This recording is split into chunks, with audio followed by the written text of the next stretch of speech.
Greetings and welcome back to Hardware Asylum. This episode, we're going to be cutting apart this radiator.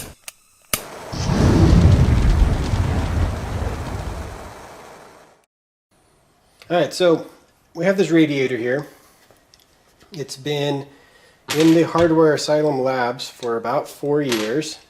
There was a video of me filling a loop with this radiator on the Hardware Asylum YouTube channel back in August 2016.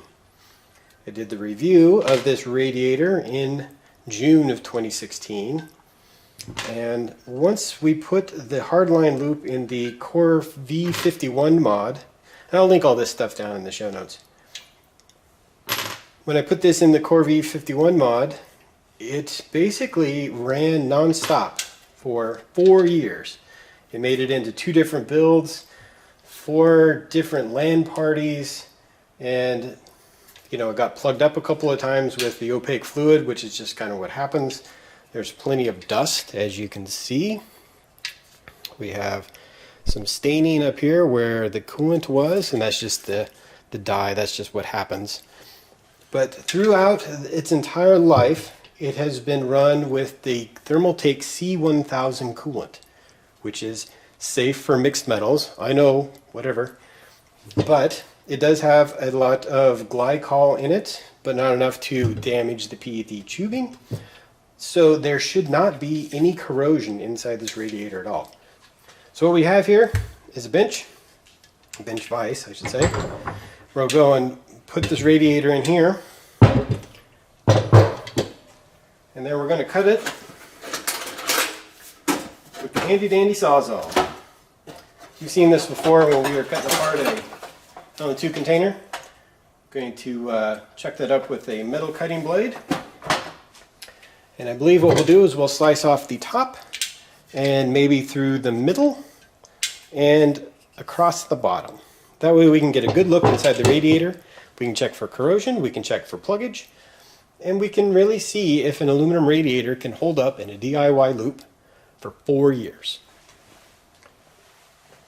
First things first, we need to get our radiator chucked up into the vise. To do that, we're going to be taking a couple blocks of wood so we can clamp onto the outside of the radiator. It puts pressure on the outer edges instead of on the fins. Be a little bit stronger. When this radiator came out of Darren's build, it basically sat in the lab here for several months upside down just to kind of dry out, and we have a little bit of residual crust. We have a new blade in our Sawzall, and arguably the best way to tear something apart is with the Sawzall.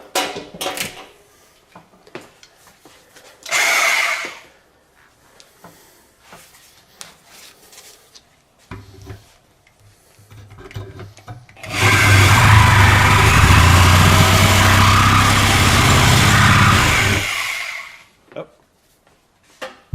Party foul.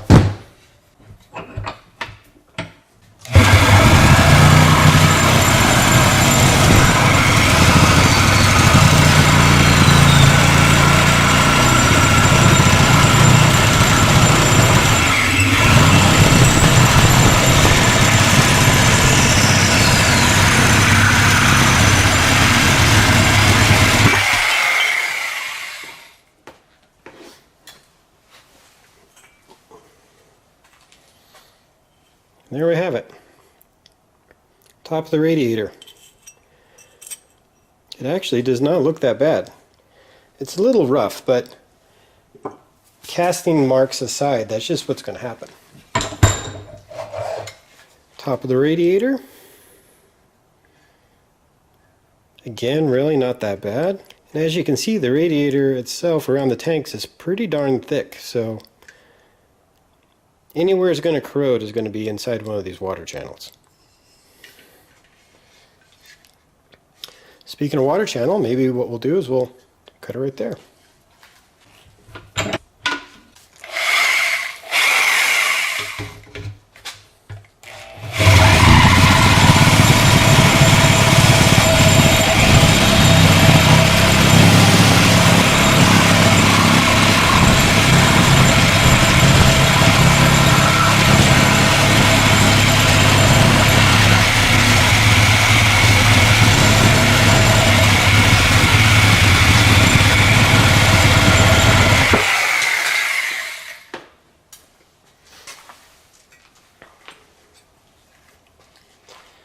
a little bit more destruction here.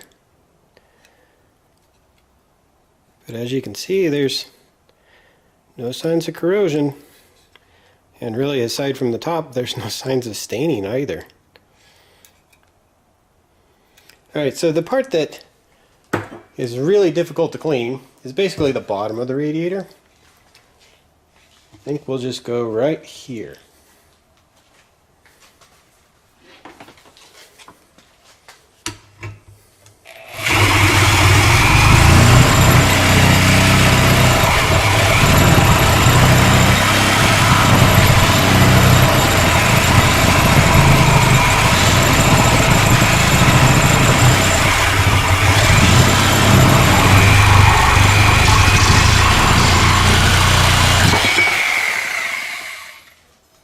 Oh wow, bottom tank.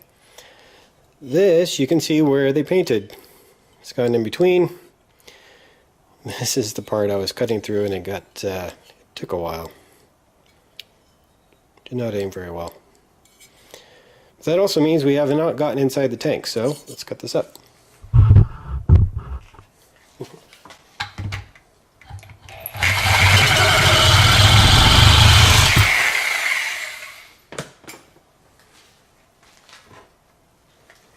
So this is interesting. The channels actually go all the way to the bottom of the tank, and we have these fins up here that split the water flow as it's exiting. So it doesn't actually pool and will cause it to flow much better inside the radiator. Let's get a good look inside. Got a light here.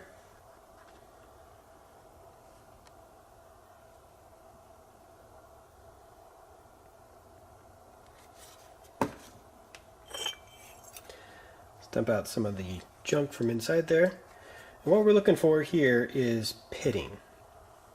And right here is probably a good indication of what pitting might look like. I have to get in there and polish it, but the stuff on the side is casting residue from when the radiator was put together. And basically this side of the rad was likely the intake, because it's going to be full of water all the time, and this is going to be the outlet, and that which looks like a stain is where there was a water or an air bubble. We could not get all of the air out of the system at this point. Now we'll look at the other side of the tank. All these fins are pushed over because of the Sawzall that went through it, but basically on the side that was red, we have some coolant that was pooling, some staining that was going on there. And the other side, minus some of the metal flakes that are in there, it's actually looking pretty good. Here's the one end of the bottom tank, showing a little bit more of the casting marks and also a little bit of the staining from the coolant. Still amazed at how far down the water channels come, but that also improves flow. The other end of the tank basically says the same story.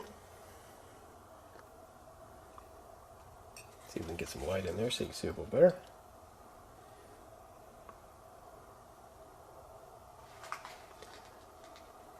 Well, I gotta say, tearing into this radiator was really fun. Didn't take very long. Like, comment, and subscribe. Let us know what you think.